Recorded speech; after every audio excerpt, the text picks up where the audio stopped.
अच्छा सुनो, सब्सक्राइब करते वक्त ना घंटी बजा देना ताकि जब मैं ऑनलाइन आऊँ तो तुम्हारे फोन की भी नमस्कार दोस्तों। आज हम इस वीडियो में बात करने वाले हैं इंटरमीडिएट को लेकर। दोस्तों लगातार अपडेट आ रही है न्यूज़पेपर के माध्यम से। क्या सच में इंटर के बच्चे डीएलएड का फॉर्म भर पाएंगे? देख सकते हैं इंटर के बाद डीएलएड करने के मामले में अपील करेगी पीएनपी। 1998 से डीएलएड कोर्स में प्रवेश के लिए निर्धारित की गई थी स्नातक योग्यता। ठीक है, तो दोस्तों ये बड़ी अपडेट है, तो इस अपडेट को हम आपके सामने रखने वाले हैं और आप लोग के जो इंपॉर्टेंट कमेंट्स हैं उसको भी हम इस वीडियो में रखेंगे आपके सामने। जी हाँ, देख सकते हैं कुछ बच्चों का पैसा कट गया है, कुछ बच्चों का जो सर्टिफिकेट है कास्ट वाला, और कुछ बच्चों का दोस्तों बीएड करके बीटीसी करना है, और कुछ बच्चों को ग्रेजुएशन के लिए उनको बैड न्यूज लग रहा है। ठीक है, उसके बाद रजिस्ट्रेशन के बाद सीट बुक कैसे होगी? Sir please reply. कुछ बच्चों का फॉर्म फिल हो चुका है। ठीक है, बीए सेकेंड ईयर में हूँ, क्या डीएलएड कर सकते हैं साथ में? देखिए, अब इंटर के बाद अगर योग्यता हो जाएगी 12वीं पास, तो भैया अगर आपने सिर्फ 12वीं कर लिया उसके बाद कुछ भी नहीं कर रहे तो भी आप सीधे डीएलएड का फॉर्म डाल पाएंगे। तो देखिए, आज तारीख है 2 अक्टूबर की।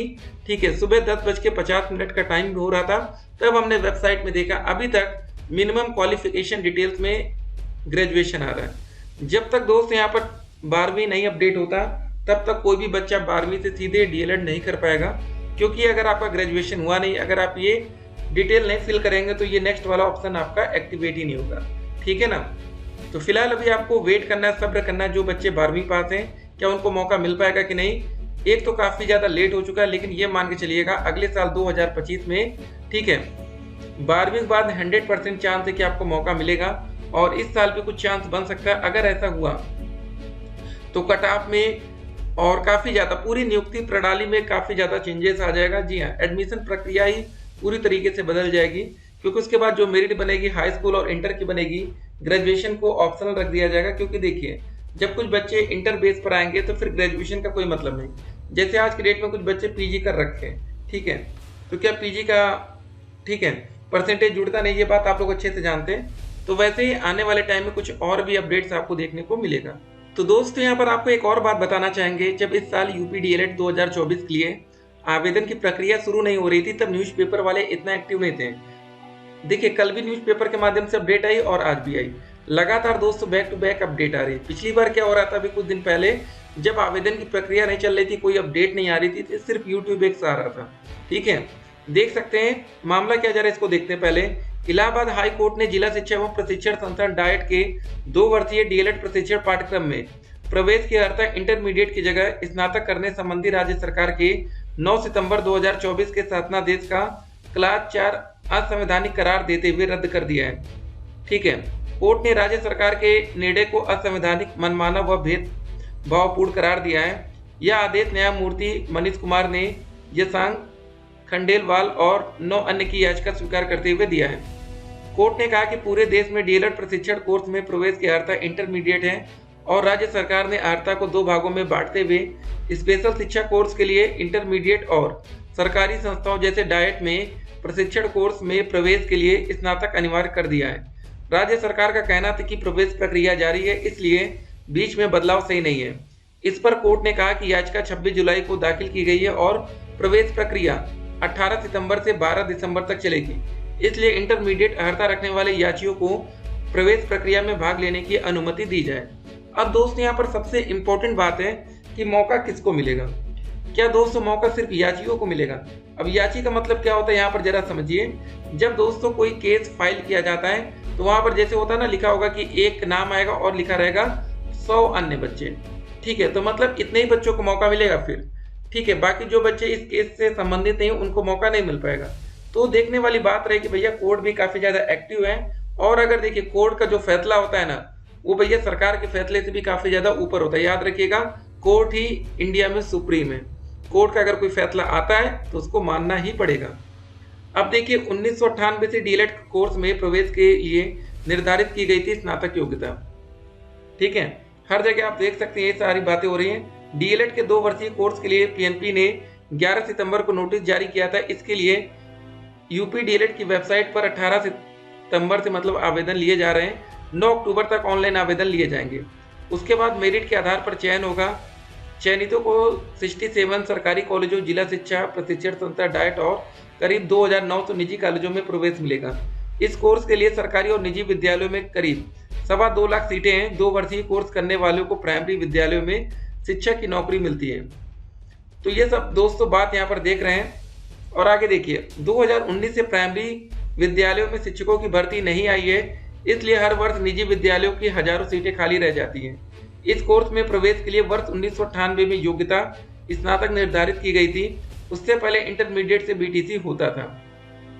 1998 से भी पहले दोस्तों बीटीसी होता था।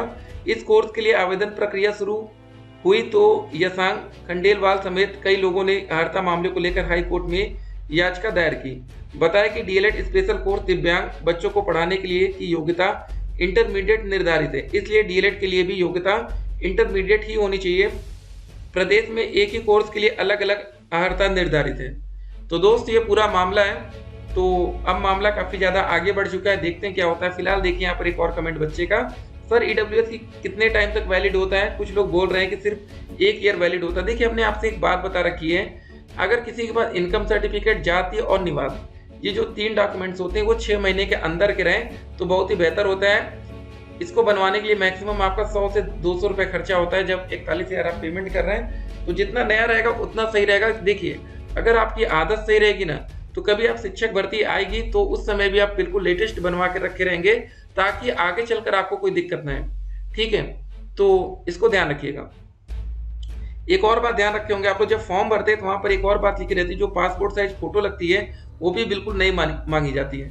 अब बहुत से बच्चे क्या करते हैं कि भैया 5 साल पुरानी, 6 साल पुरानी, 2 साल पुरानी फोटो लगाते रहते हैं। ठीक है, तो इसको भी आप ध्यान में रखेंगे। अगला कमेंट देखिए, सर मैंने पेमेंट कर दिया है, कट गया पैसा लेकिन फीस पेमेंट फेल हो गया। कोई बात नहीं है, तो अगर आपका पेमेंट फेल हो गया तो पैसा आपका रिफंड आ जाएगा, दोबारा से आप पेमेंट फिर से कर दीजिए। सर बीएड के बाद बीटीसी करने पर बीएड या बीएससी किसका इन्फॉर्मेशन पड़ेगा? जी हाँ दोस्तों, देखिए आप ग्रेजुएशन का ही अपनी इन्फॉर्मेशन फिल करिए, बेहतर होगा। ठीक है, बैड न्यूज, ग्रेजुएशन वालों के लिए ही ठीक था, हमारे फॉर्म फिल हो चुके हैं, अब क्या मेरा कैंसिल हो जाएगा? जी नहीं, फॉर्म को कैंसिल नहीं किया जाएगा। अगर 12वीं के छात्रों को मौका दिया जाएगा तो कुछ न कुछ यहाँ पर वेबसाइट में बदलाव किया जाएगा। सबसे पहले मिनिमम क्वालिफिकेशन डिटेल में, ठीक है, यहाँ पर 12वीं आ जाएगा। ठीक है, हमने जो अभी आपके सामने रखा था, यहाँ पर जो यहाँ ग्रेजुएशन दिख रहा है यहाँ पर 12th कर दिया जाएगा। उसके बाद 12वीं के बच्चे भी फॉर्म फिल कर पाएंगे। रजिस्ट्रेशन करने के बाद सीट बुक कैसे होगा? देखिए जब आप लोग का रजिस्ट्रेशन, ठीक है, 9 अक्टूबर को ऑनलाइन रजिस्ट्रेशन, ठीक है, बंद हो जाएगा। उसके बाद 10 अक्टूबर फीस पेमेंट है, 12 अक्टूबर तक आप इसका प्रिंट निकाल पाएंगे। तो 12 अक्टूबर से पहले सभी बच्चे पीडीएफ में या हार्ड कॉपी इसकी निकलवा कर रख लें, क्योंकि इसकी जरूरत आगे चलकर आपको पड़ेगी। ठीक है, तो यहाँ तक आपको क्लियर हो गया। इसके बाद दोस्तों जब फॉर्म फिल हो जाता है तो इसके बाद स्टेट रैंक आती है। ठीक है, स्टेट रैंक आप लोग डाउनलोड कर लेंगे। ठीक है, तो स्टेट रैंक के हिसाब से आपकी काउंसलिंग होगी। उस समय आप लोग अपने कॉलेज, मनपसंद कॉलेज का आप चयन करेंगे, तब आपको कॉलेज मिलेगा। ठीक है भाई, पता चले तो मुझे भी बताना, बहुत कंफ्यूजन है। बीए सेकेंड ईयर में हूँ, डीएलएड कर सकता हूँ साथ में? देखिए अगर आपको डीएलएड करने का मौका मिलेगा 12वीं के बाद, तो या तो आप उस समय अपना बीए करेंगे या तो डीएलएड करेंगे। दोनों कोर्स एक साथ तब भी नहीं कर पाएंगे अगर दोनों कोर्स रेगुलर मोड में हुआ तो, क्योंकि उस समय एक ही कोर्स वैलिड होगा। ठीक है, ये भी आपको ध्यान में रखना है। अभी फिलहाल आपको मौका नहीं मिला है तो सब्र करिए, वेबसाइट पर लगातार नजर बनाए रखिए सभी बच्चे। ठीक है, बहुत ही जल्दी एक बड़ा बदलाव देखने को मिलेगा। बहुत से बच्चे नाखुश होंगे। और देखिए अगर ऐसा होता है तो आपके लिए गुड न्यूज क्या होने वाली, देखिए सबसे बड़ी गुड न्यूज ये होगी कि कुछ ऐसे बच्चे जिनके ग्रेजुएशन में 50% या 45% नहीं है, अगर उनके इंटर में है 50% या 45 तो उनको मौका मिलेगा, पहली कंडीशन।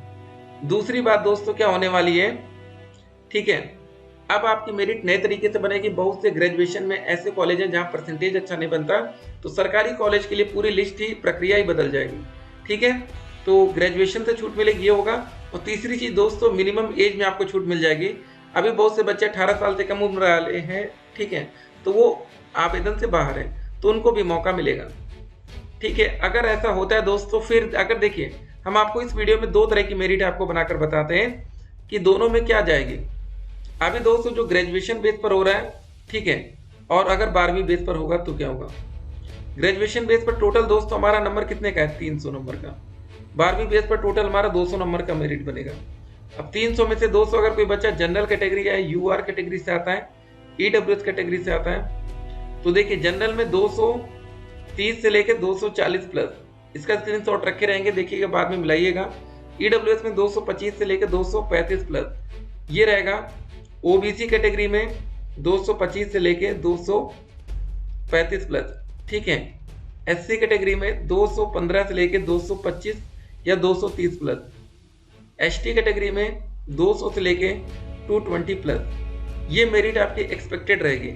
अगर दोस्त ये मेरिट अगर आपकी 200 में बनेगी तो यहाँ पर जनरल कैटेगरी में जो बच्चे आएंगे या यूआर कैटेगरी में आएंगे उनकी पहली मेरिट जाएगी 180 प्लस, ठीक है। ईडब्ल्यूएस कैटेगरी में क्या मेरिट होगी 175 प्लस। ओबीसी कैटेगरी में भी दोस्त यही होने वाली 175 प्लस। एससी कैटेगरी में क्या रहेगी 160 प्लस। एसटी कैटेगरी में क्या रहेगी 150 प्लस, ठीक है। कुछ ऐसी आपको मेरिट देखने को मिल सकती है, थोड़ा सा सब्र करिए, देखते हैं क्या होता है, ठीक है। फिलहाल फॉर्म भरते समय कोई गलती नहीं करना है, नहीं पता तो किसी YouTube चैनल पर वीडियो देख के फॉर्म भरिए, लेकिन गलत फॉर्म नहीं भरना है। अगर आप लोग हमारे YouTube चैनल पर नए हो तो चैनल को सब्सक्राइब कर लीजिए, और हमने कमेंट बॉक्स में दोस्तों एक लिंक दिया है, उस लिंक को, ठीक है, व्हाट्सएप चैनल, उसको ज्वाइन करिए। फिर मिलते हैं, स्टे कनेक्टेड।